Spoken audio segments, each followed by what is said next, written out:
हर हर महादेव। पार्वती खंड के इस एपिसोड में आप सुनेंगे चौथे अध्याय से लेकर 9वें अध्याय तक। तो चलिए शुरुआत करते हैं चौथे अध्याय से। चौथे अध्याय में देवी जगदम्बा के दिव्य स्वरूप के दर्शन का वर्णन मिलता है। ब्रह्मा जी बोले, हे नारद, देवताओं के द्वारा की गई स्तुति से प्रसन्न होकर दुखों का नाश करने वाली जगदम्बा देवी दुर्गा उनके सामने प्रकट हो गई। वे अपने दिव्य रत्न जड़ित रथ पर बैठी हुई थीं। उनका मुख करोड़ों सूर्य के तेज के समान चमक रहा था। उनका गौरवर्ण दूध के समान उज्जवल था। उनका रूप अतुल्य था। रूप में उनकी तुलना किसी से नहीं की जा सकती थी। वे सभी गुणों से युक्त थीं। दुष्टों का संहार करने के कारण वे ही चंडी कहलाती हैं। वे अपने भक्तों के सभी दुखों और पीड़ाओं का निवारण करती हैं। देवी जगदम्बा पूरे संसार की माता हैं। वे ही प्रलय काल में समस्त दुष्टों को उनके बंधु बांधवों सहित घोर निद्रा में सुला देती हैं। वही देवी उमा इस संसार का उद्धार करती हैं। उनके मुखमंडल का तेज अद्भुत है। इस तेज के कारण उनकी ओर देख पाना भी संभव नहीं है। तब उनके अमृत दर्शनों की इच्छा लेकर श्री हरि सहित सभी ने स्तुति की। तब उनके अमृतमय स्वरूप को देखा। उनके अद्भुत स्वरूप के दर्शनों से सभी देवता आनंदित होकर बोले, हे महादेवी, हे जगदम्बा, हम आपके दास हैं। आपकी शरण में हम बहुत आशा से आए हैं। कृपा करके हमारे आने के उद्देश्य को समझकर हमारे मनोरथ को पूर्ण कीजिए। हे देवी, पहले आप प्रजापति दक्ष की कन्या के रूप में प्रकट होकर रुद्रदेव की पत्नी बनी और ब्रह्मा जी व अन्य देवताओं के दुखों को दूर किया। अपने पिता के यज्ञ में अपने पति का अपमान देखकर स्वेच्छा से अपने शरीर का त्याग कर दिया। इससे रुद्रदेव बड़े दुखी हैं। वे अत्यंत शोकाकुल हो गए हैं। साथ ही आपके यहाँ चले आने से देवताओं की जो इच्छा थी वह भी अधूरी रह गई है।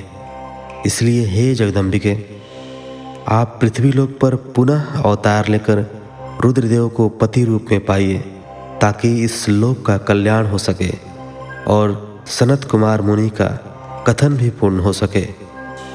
हे भगवती, आप हम सब पर ऐसी ही कृपा करें ताकि हम सभी प्रसन्न हो जाएं तथा महादेव जी भी पुनः सुखी हो जाएं, क्योंकि आपसे वियोग होने के कारण वे अत्यंत दुखी हैं। कृपा करके हमारे सभी कष्टों और दुखों को दूर करें। हे नारद, ऐसा कहकर सभी देवता पुनः भगवती की आराधना करने लगे। तत्पश्चात हाथ जोड़कर चुपचाप खड़े हो गए। तब उनकी अनन्य स्तुति से देवी उमा को बहुत प्रसन्नता हुई। तब देवी शिव जी का स्मरण करते हुए बोली, हे हरे, हे ब्रह्मा जी तथा समस्त देवताओं और ऋषि मुनियों, मैं तुम्हारी आराधना से बहुत प्रसन्न हूँ। अब तुम सभी अपने अपने निवास स्थानों पर जाओ और सुखपूर्वक वहाँ पर निवास करो। मैं निश्चय ही अवतार लेकर हिमालय मैना की पुत्री के रूप में प्रकट होंगे, क्योंकि मैं अच्छे से जानती हूँ कि जब से मैंने दक्ष के यज्ञ की अग्नि में अपना शरीर त्यागा है, तब से मेरे पति त्रिलोकीनाथ महादेव जी भी निरंतर कालाग्नि में जल रहे हैं। उन्हें हर समय मेरी ही चिंता रहती है। वे हर समय यह सोचते हैं कि उनके क्रोध के कारण ही मैं उनका अपमान देखकर वापस नहीं आई और मैंने वहीं अपना शरीर त्याग दिया। यही कारण है कि उन्होंने अलौकिक वेश धारण कर लिया है और सदैव योग में ही लीन रहते हैं। अपनी प्राण प्रिया का वियोग वे सहन नहीं कर सके हैं। इसलिए उनकी भी यही इच्छा है कि मैं पुनः पृथ्वी पर अवतीर्ण हो जाऊं, ताकि हमारा मिलन पुनः संभव हो सके। महादेव जी की इच्छा मेरे लिए सदैव सर्वोपरि है, अतः मैं अवश्य ही हिमालय मैना की पुत्री के रूप में अवतार लूंगी। इस प्रकार देवताओं को बहुत आश्वासन देकर देवी जगदम्बा वहाँ से अंतर्धान हो गई। तत्पश्चात श्री हरि व अन्य देवताओं का मन प्रसन्नता और हर्ष से खिल उठा। वे उस स्थान को जहाँ देवी ने दर्शन दिए थे अनेकों बार नमस्कार कर अपने अपने धाम को चले गए। 5वां अध्याय। मैना हिमालय का तप व वरदान प्राप्ति। नारद जी ने पूछा, हे विधाता, देवी के अंतर्धान होने के बाद जब सभी देवता अपने अपने धाम को चले गए तब आगे क्या हुआ? हे भगवान, कृपा करके मुझे आगे की कथा भी सुनाइए। ब्रह्मा जी बोले, हे मुनिश्रेष्ठ नारद, जब देवी जगदम्बा वहाँ सभी देवताओं और हिमालय को आश्वासन देकर अपने लोक को चली गईं, तब श्रीहरि विष्णु ने मैना और हिमालय को देवी जगदम्बा को प्रसन्न करने के लिए उनकी स्तुति करने के लिए कहा। साथ ही देवी का भक्तिपूर्वक चिंतन करने और उनकी भक्ति भावना से तपस्या करने का उपदेश देकर सभी देवताओं सहित विष्णु जी भी अपने वैकुंठ लोक को चले गए। तत्पश्चात मैना और हिमालय दोनों सदैव देवी जगदम्बा के अमृतमयी और कल्याणमयी स्वरूप का चिंतन करते और उनकी आराधना में ही मग्न रहते थे। मैना देवी की कृपा दृष्टि पाने के लिए शिव जी सहित उनकी आराधना करती थी। वे ब्राह्मणों को दान देती और उन्हें भोजन कराती थी। मन में देवी दुर्गा को पुत्री रूप में पाने की इच्छा लिए हिमालय और मैना ने चैत्र मास से आरंभ कर 27 वर्षों तक देवी की पूजा अर्चना नियमित रूप से की। मैना अष्टमी तिथि व्रत रखकर नवमी को लड्डू, खीर, पीठी, श्रृंगार और विभिन्न प्रकार के पुष्पों से उन्हें प्रसन्न करने का प्रयास करती। उन्होंने गंगा के किनारे दुर्गा देवी की मूर्ति बना रखी थी। वे सदैव उसकी नियम से पूजा करती थी। मैना देवी की निराहार रहकर पूजा करती, कभी जल पीकर कभी हवा से ही व्रत को पूरा करती। 27 वर्षों तक नियम पूर्वक भक्ति भावना से जगदम्बा दुर्गा की आराधना करने के पश्चात वे प्रसन्न हो गईं। तब देवी जगदम्बा ने मैना और हिमालय को अपने साक्षात दर्शन दिए। देवी जगदम्बा बोली, हे गिरिराज हिमालय और महारानी मैना, मैं तुम दोनों की तपस्या से बहुत प्रसन्न हूँ, इसलिए जो तुम्हारी इच्छा हो वह वरदान मांग सकते हो। हे हिमालय प्रिया मैना, तुम्हारी तपस्या और व्रत से मुझे बड़ी प्रसन्नता हुई है, इसलिए मैं तुम्हें मनवांछित फल प्रदान करूँगी। सो जो इच्छा हो कहो। तब मैना देवी दुर्गा को भक्ति भावना से प्रणाम करके बोली, देवी जगदम्बिके, आपके प्रत्यक्ष दर्शन करके मैं धन्य हो गई। हे देवी, मैं आपके स्वरूप को प्रणाम करती हूँ। हे माते, हम पर प्रसन्न होइए। मैना के वचनों को सुनकर देवी दुर्गा को बहुत संतोष हुआ और उन्होंने मैना को गले से लगा लिया। देवी के गले लगते ही मैना को ज्ञान की प्राप्ति हो गई। तब वे देवी जगदम्बा से कहने लगीं, इस जगत को धारण करने वाली, लोगों का पालन करने वाली तथा मनवांछित फलों को देने वाली देवी, मैं आपको प्रणाम करती हूँ। आप ही इस जगत में आनंद का संचार करती हैं। आप ही माया है, आप ही योग निद्रा है। आप अपने भक्तों के शोक और दुखों को दूर करती हैं। आप ही अपने भक्तों को अज्ञानता के अंधेरों से निकालकर उन्हें ज्ञान रूपी तेज प्रदान करती हैं। भला मैं तुच्छ स्त्री कैसे आपकी महिमा का वर्णन कर सकती हूँ। आप आकार रहित तथा अदृश्य हैं। आप शाश्वत शक्ति हैं। आप परम योगिनी हैं और इच्छानुसार नारी रूप में धरती पर अवतार लेती हैं। आप ही पृथ्वी लोक पर चारों ओर फैली प्रकृति हैं। ब्रह्म के स्वरूप को अपने वश में करने वाली विद्या आप ही हैं। हे जगदम्बा माता, आप मुझ पर प्रसन्न होइए। आप ही यज्ञ में अग्नि के रूप में प्रज्वलित होती हैं।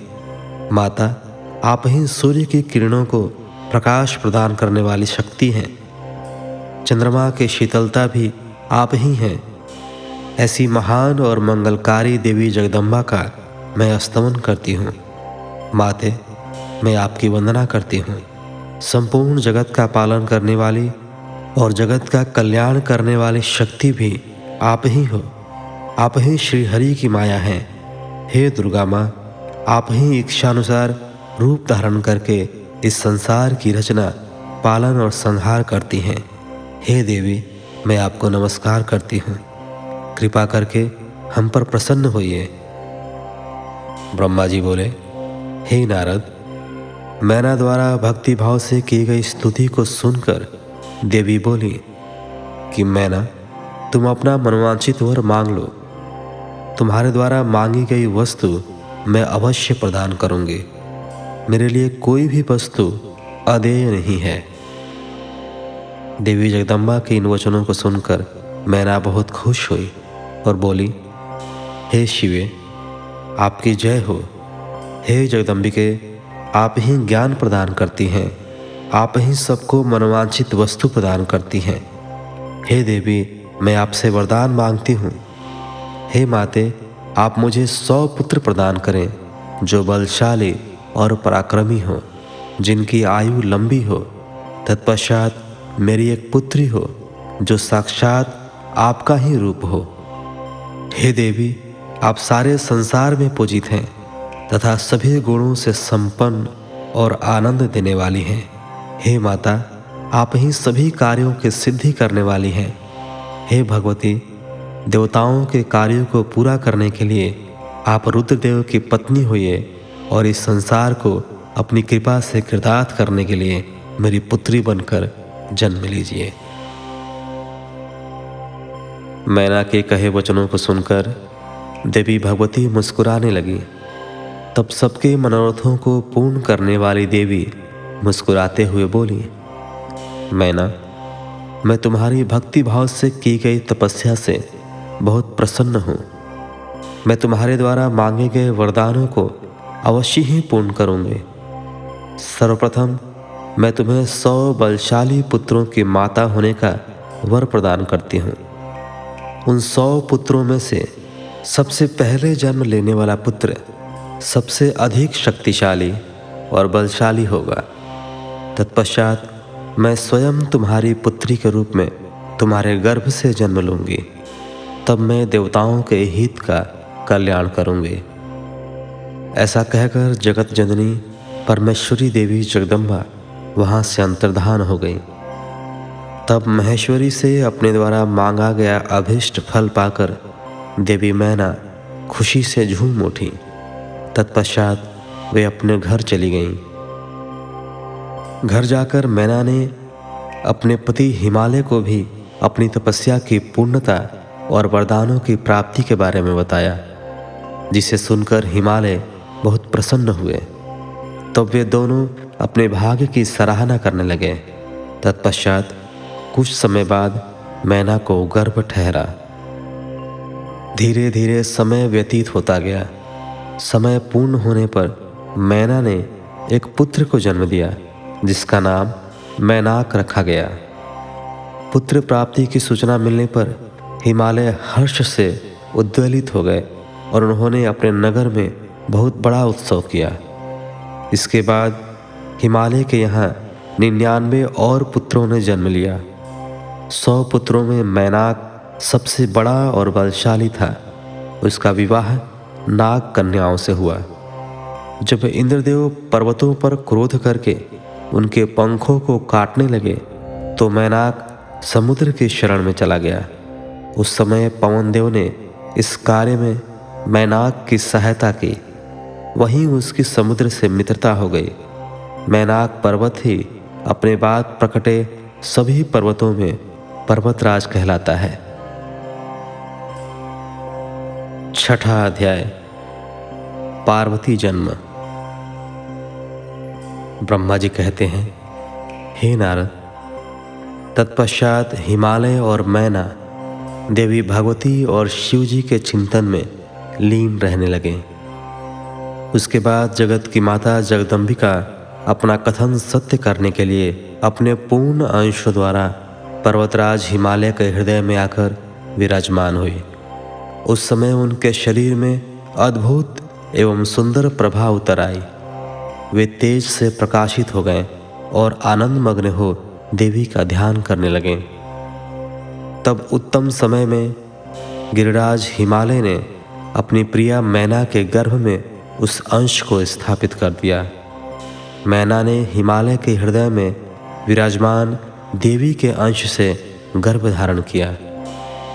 देवी जगदम्बा के गर्भ में आने से मैना की शोभा व कांति निखर आई और वे तेज से संपन्न हो गईं। तब उन्हें देखकर हिमालय बहुत प्रसन्न रहने लगे। जब देवताओं सहित श्री हरि और मुझे इस बात का ज्ञान हुआ तो हमने देवी जगदम्बिका की बहुत स्तुति की और सभी अपने अपने धाम को चले गए। धीरे धीरे समय बीतता गया। 10 माह पूरे हो जाने के पश्चात देवी शिवा ने मैना के गर्भ से जन्म ले लिया। जन्म लेने के पश्चात देवी शिवा ने मैना को अपने साक्षात रूप के दर्शन कराए। देवी के जन्म दिवस वाले दिन बसंत ऋतु के चैत्र माह की नवमी थी। उस समय आधी रात को मृगशिरा नक्षत्र था। देवी के जन्म से सारे संसार में प्रसन्नता छा गई। मंद मंद हवा चलने लगी। सारा वातावरण सुगंधित हो गया। आकाश में बादल उमड़ आए और हल्की हल्की फुहारों के साथ पुष्प वर्षा होने लगी। तब माँ जगदम्बा के दर्शन हेतु विष्णु जी और मेरे सहित सभी देवी देवता गिरिराज हिमालय के घर पहुँचे। देवी के दर्शन कर सबने दिव्य रूपा महामाया मंगलमयी जगदम्बिका माता की स्तुति की। तत्पश्चात सभी देवता अपने अपने धाम को चले गए। स्वयं माता जगदम्बा को पुत्री रूप में पाकर हिमालय और मैना धन्य हो गए। वे अत्यंत आनंद का अनुभव करने लगे। देवी के दिव्य रूप के दर्शन से मैना को उत्तम ज्ञान की प्राप्ति हो गई। तब मैना देवी से बोली, हे जगदम्बा, हे शिवा, हे महेश्वरी, आपने मुझ पर बड़ी कृपा की जो अपने दिव्य स्वरूप के दर्शन मुझे दिए। हे माता, आप तो परम शक्ति हैं। आप तीनों लोगों की जननी हैं और देवताओं द्वारा आराध्य हैं। हे देवी, आप मेरी पुत्री रूप में आकर शिशु रूप धारण कर लीजिए। मैना की बात सुनकर देवी मुस्कुराते हुए बोली, मैना, तुमने मेरी बड़ी सेवा की है। तुम्हारी भक्ति भावना से प्रसन्न होकर ही मैंने तुम्हें वर मांगने के लिए कहा था और तुमने मुझे अपनी पुत्री बनाने का वर मांग लिया था। तब मैंने तथास्तु कहकर तुम्हें अभिष्ट फल प्रदान किया था। तत्पश्चात मैं अपने धाम चली गई थी। उस वरदान के अनुसार आज मैंने तुम्हारे गर्भ से जन्म ले लिया है। तुम्हारी इच्छा का सम्मान करते हुए मैंने तुम्हें अपने दिव्य रूप के दर्शन दिए। अब आप दोनों दंपति मुझे अपनी पुत्री मानकर मेरा लालन पालन करो और मुझसे स्नेह रखो। मैं पृथ्वी पर अद्भुत लीलाएं करूंगी तथा देवताओं के कार्यों को पूरा करूंगी। बड़ी होकर मैं भगवान शिव को पति रूप में प्राप्त कर उनकी पत्नी बनकर इस जगत का उद्धार करूंगी। ऐसा कहकर जगत माता देवी जगदम्बा चुप हो गई। तब देखते ही देखते देवी भगवती नन्हे शिशु के रूप में परिवर्तित हो गई। 7वां अध्याय, पार्वती का नामकरण। ब्रह्मा जी बोले, हे मुनिश्रेष्ठ नारद, मैना के सामने जब देवी जगदम्बिका ने शिशु रूप धारण किया तो वे सामान्य बच्चे की भांति रोने लगीं। उनका रोना सुनकर सभी स्त्रियां और पुरुष जो उस समय वहां उपस्थित थे प्रसन्न हो गए। उस श्याम कांति वाली नील कमल के समान शोभित उस परम तेजस्वी सुंदर कन्या को देखकर गिरिराज हिमालय बहुत प्रसन्न हुए। तब शुभ मुहूर्त में हिमालय ने अपनी पुत्री का नाम रखने के बारे में सोचा। उस समय मैना और हिमालय बहुत प्रसन्न थे। तब देवी के गुणों और सुशीलता को देखकर उनका नाम पार्वती रखा गया। चंद्रमा की कला की तरह हिमालय पुत्री धीरे धीरे बड़ी होने लगी। उसके अंग प्रत्यंग चंद्रमा की कला एवं बीम के समान अत्यंत शोभायमान होने लगे। गिरिजा अपनी सहेलियों के साथ खेलती थी। पार्वती अपनी सखियों के साथ कभी गंगा की रेत से घर बनाती तो कभी कुंदक क्रीड़ा करती। खेलती खेलती वे बड़ी होने लगीं। जब वे शिक्षा के योग्य हो गईं तो आचार्यों ने उन्हें विभिन्न धर्म शास्त्रों का उपदेश देना प्रारंभ किया। उससे उन्हें अपने पूर्व जन्म की सभी बातें स्मरण हो आई।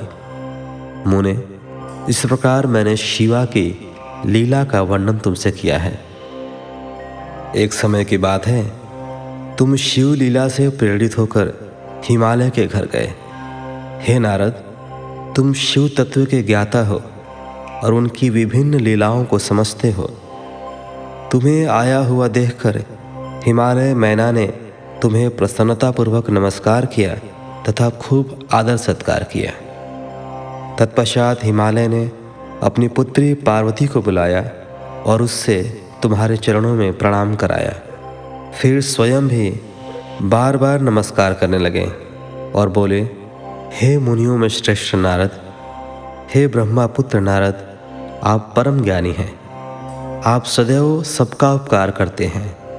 आप भूत, भविष्य और वर्तमान जानते हैं। आप परोपकारी और दयालु हैं। कृपया मेरी कन्या का भाग्य बताएं और मुझे यह भी बताएं कि मेरी बेटी किसकी सौभाग्यवती पत्नी होगी। नारद, हिमालय के ऐसे प्रश्न सुनकर तुमने पार्वती का हाथ देखा और उसके मुखमंडल को देखकर कहना शुरू किया, हे गिरिराज और मैना, आपकी यह पुत्री चंद्रमा की कला की तरह शोभित हो रही है। यह समस्त शुभ लक्षणों से युक्त है। इसका भाग्य बड़ा प्रबल है। यह अपने पति के लिए सुखदायिनी होगी, साथ ही अपने माता पिता के यश और कीर्ति को बढ़ाएगी। यह परम साध्वी और संसार की स्त्रियों में सर्वश्रेष्ठ होगी। इसका पति योगी, नग्न, निर्गुण, काम वासना से रहित, माता पिताहीन, अभिमान से रहित, पवित्र एवं साधु वेशधारी होगा। इस बात को सुनकर मैना और हिमालय दोनों दुखी हो गए। पार्वती देवी सोचने लगी कि मुनि नारद की बात हमेशा सत्य होती है। जो लक्षण नारद जी ने बताए हैं वे सभी तो शिवजी में विद्यमान हैं। भगवान शिव को अपना भावी पति मानकर पार्वती मन ही मन हर्ष से खिल उठी और शिव जी के चरणों का चिंतन करने लगी। तब हिमालय बड़े दुखी स्वर से बोले कि हे नारद, अपनी पुत्री के भावी पति के विषय में जानकर मैं बहुत दुखी हूँ। आप कृपया मेरी पुत्री को बचाने का कोई मार्ग सुझाएं। गिरिराज हिमालय के ये वचन सुनकर, हे नारद, तुमने कहा, गिरिराज, मेरी कही बात सर्वथा सच होगी, क्योंकि हाथ की रेखाएं ब्रह्मा जी द्वारा लिखी जाती हैं और कभी भी झूठ नहीं हो सकती। इस रेखा का फल तो अवश्य मिलेगा, किंतु ऐसा होने पर भी पार्वती सुखपूर्वक रहे, इस हेतु पार्वती का विवाह भगवान शिव से कर दें। भगवान शिव में ये सभी गुण हैं।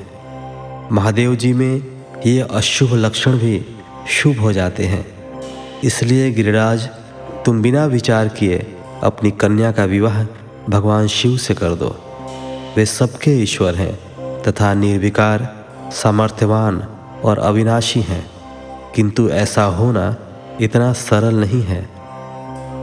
पार्वती शिव विवाह तभी संभव हो सकता है जब किसी तरह भगवान शिव प्रसन्न हो जाए, भगवान शंकर को प्रसन्न करने और वश में करने का सबसे सरल और उत्तम साधन है यदि आपकी पुत्री भगवान शिव की अनन्य भक्ति भाव से तपस्या करे तो सब ठीक हो जाएगा। पार्वती भगवान शिव को पति के रूप में प्राप्त करेंगी। वे सदैव भगवान शिव के अनुसार ही कार्य करेंगे क्योंकि वे उत्तम व्रत का पालन करने वाली महासाध्वी हैं। वे अपने माता पिता के सुख को बढ़ाने वाली हैं। हे गिरिराज हिमालय, भगवान शिव और शिवा का प्रेम तो अलौकिक है। ऐसा प्रेम न तो किसी का हुआ है और ना ही होगा। भगवान शिव इनके अलावा और किसी स्त्री को अपनी पत्नी नहीं बनाएंगे। हिमालय, शिव शिवा को एकाकार होकर देवताओं के सिद्धि के लिए अनेक कार्य करने हैं। आपकी पुत्री को पत्नी रूप में प्राप्त करके ही भगवान अर्धनारीश्वर होंगे। आपकी पुत्री पार्वती भगवान शिव की तपस्या से उन्हें संतुष्ट कर उनकी अर्धांगिनी बन जाएंगे। मुनि नारद, तुम्हारे इन वचनों को सुनकर हिमालय बोले, हे मुनिश्रेष्ठ नारद, भगवान शिव सभी प्रकार की इच्छाओं का त्याग करके अपने मन को संयम में रखकर नित्य तपस्या करते हैं। उनका ध्यान सदैव परम ब्रह्म में लगा रहता है। भला वे अपने मन को कैसे योग से हटाकर मोह माया के बंधनों में फंसने हेतु विवाह करेंगे। जो भगवान शिव अविनाशी, प्रकृति से परे, निर्गुण, निराकार और दीपक के लौ की तरह प्रकाशित हैं और सदैव परम ब्रह्म के प्रकाश पुंज को तलाशते हैं, वे कैसे मेरी पुत्री से विवाह करने पर राजी होंगे। मेरी जानकारी के अनुसार भगवान शिव ने बहुत पहले अपनी पत्नी सती के सामने यह प्रतिज्ञा की थी कि वे उनके अलावा किसी और को पत्नी रूप में कभी भी स्वीकार नहीं करेंगे। अब जब सती ने अपने शरीर को त्याग दिया है तो वे किसी और स्त्री को कैसे ग्रहण करेंगे। यह सुनकर आपने कहा, गिरिराज, आपको इसकी चिंता नहीं करनी चाहिए। तुम्हारी कन्या ही पूर्व जन्म में दक्ष की पुत्री सती थी और शिव जी की प्राण प्रिया थी। अपने पिता दक्ष द्वारा अपने पति का अनादर देखकर लज्जित होकर सती ने योगाग्नि में अपने को भस्म कर दिया था। अब वही देवी जगदम्बा जो पहले सती के रूप में अवतरित हुई थी, अब पार्वती के रूप में तुम्हारी पुत्री बनी है। इसलिए तुम्हें पार्वती के विषय में चिंता करने की कोई आवश्यकता नहीं है। देवी पार्वती ही भगवान शिव की पत्नी होंगी। तुम्हारी बातें सुनकर गिरिराज हिमालय और उनकी पत्नी मैना व उनके पुत्रों को बहुत संतोष हुआ और उनके सभी संदेह और शंकाएं पूर्णतः दूर हो गए। पास ही बैठी पार्वती ने भी अपने पूर्व जन्म की कथा के विषय में सुना।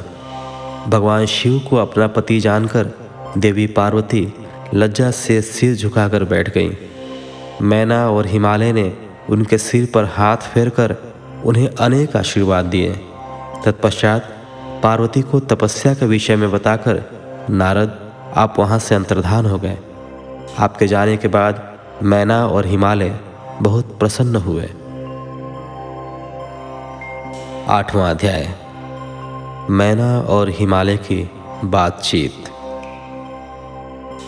ब्रह्मा जी बोले, हे नारद, तुम्हारे स्वर्गलोक जाने के पश्चात कुछ समय तक सब कुछ ऐसा ही चलता रहा।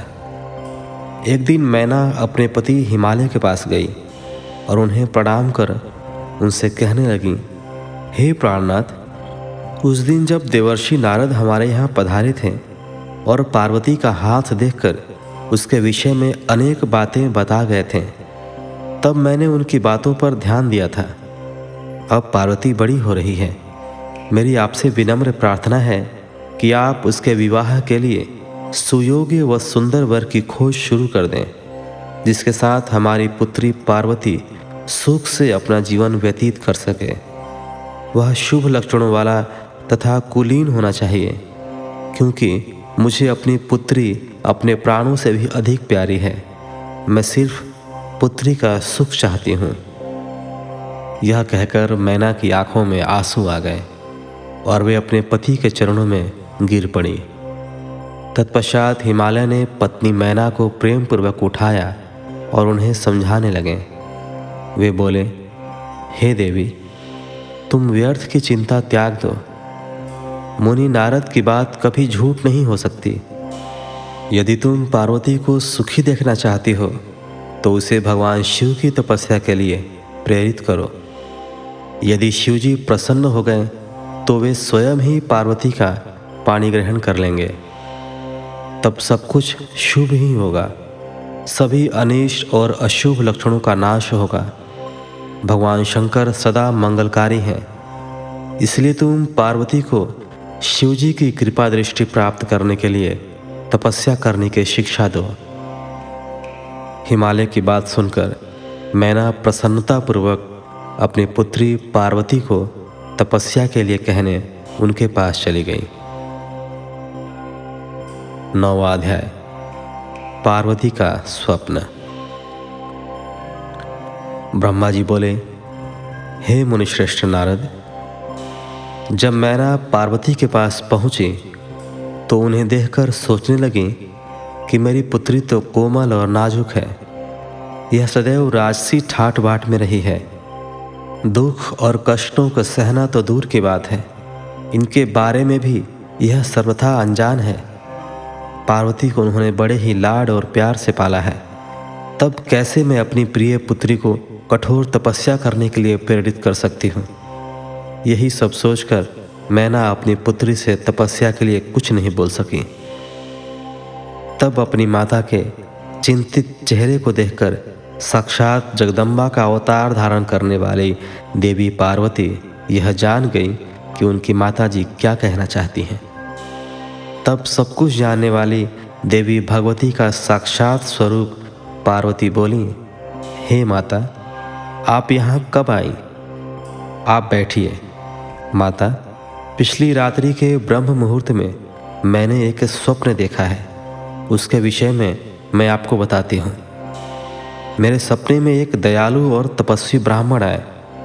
जब मैंने उन्हें हाथ जोड़कर नमस्कार किया तो वे मुस्कुराते हुए बोले कि तुम अवश्य ही भगवान शिव शंकर की प्राण वल्लभा बनोगी, इसलिए उन्हें प्रसन्न करने के लिए उनकी प्रेम पूर्वक तपस्या करो। यह सुनकर मैना ने अपनी पुत्री के सिर पर प्रेम से हाथ फेरा और अपने पति हिमालय को वहां बुलाया। हिमालय के आने पर मैना ने पार्वती के सपने के बारे में उनको बताया। तब उनके मुख से पुत्री के सपने के विषय में जानकर हिमालय बहुत प्रसन्न हुए। तब वे अपनी पत्नी से बोले, प्रिय मैना, मैंने भी पिछली रात को एक सपना देखा था। मैंने अपने सपने में एक बड़े उत्तम तपस्वी को देखा। वे नारद मुनि द्वारा बताए गए सभी लक्षणों से युक्त थे। वे उत्तम तपस्वी मेरे नगर में तपस्या करने के लिए आए थे। उन्हें देखकर मुझे बहुत खुशी हुई। मैं अपनी पुत्री पार्वती को साथ लेकर उनके दर्शनों के लिए उनके पास पहुंचा। तब मुझे ज्ञात हुआ कि वे नारद जी के बताए हुए वर भगवान शिव ही हैं। तब मैंने पार्वती को उनकी सेवा करने का उपदेश दिया, परंतु उन्होंने मेरी बात नहीं मानी। तभी वहाँ सांख्य और वेदांत पर विवाद छिड़ गया। तत्पश्चात उनकी आज्ञा पाकर पार्वती वहीं रहकर भक्तिपूर्वक उनकी सेवा करने लगी। हे प्रिय, यही मेरा सपना था, जिसे देखकर मुझे अत्यंत प्रसन्नता हुई। मैं सोचता हूँ कि हमें कुछ समय तक इस सपने के सच होने की प्रतीक्षा करनी चाहिए। ऐसा कहकर हिमालय और मैना उस उत्तम सपने के सच होने की प्रतीक्षा करने लगे। इस प्रकार 9वें अध्याय के साथ इस एपिसोड को यहीं विराम देते हैं। मिलते हैं आपसे अगले एपिसोड में, तब तक के लिए धन्यवाद। हर हर महादेव।